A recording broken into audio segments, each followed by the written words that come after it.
దయచేసి అంత మంచిగా చక్కగా దేవుడు ఆరోగ్యాన్ని ఇస్తున్నాడు. తండ్రి అయిన దేవునికి కృతజ్ఞతాస్తుతులు చెల్లిస్తుంటారు.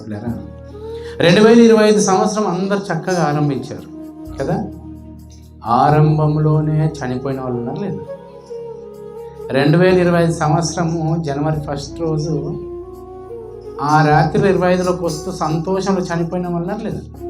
ఎలా చనిపోయారు అంటే సంతోషంలో హ్యాపీ న్యూ ఇయర్ అని బాగా తాగేసి వాళ్ళ మీద పోయి గుద్దుకొని చనిపోయారు కదా. ఆయుష్ అయిపోయి 20 మొదటి రోజే చనిపోయిన వాళ్ళు ఉన్నారు, మొదటి వారంలో చనిపోయిన వాళ్ళు ఉన్నారు, మొదటి నెలలో చనిపోయిన వాళ్ళు ఉన్నారు. ఈ చివరి ఆదివారం ఈ క్షణంలో చనిపోయిన వాళ్ళు ఉన్నారు. ఈ క్షణంలో ఇప్పటి వరకు చనిపోయిన వాళ్ళు ఉన్నారు. పైన మీకు నాకు ఎందుకు దేవుడు ఆయుష్ ఇచ్చాడనేది మనం ఆలోచించాలి. అర్థమైన పిల్లలు ఇలా ఆలోచించండి. ఈ 2000 సంవత్సరం 25లో 24ని పోల్చుకోండి ఒకసారి.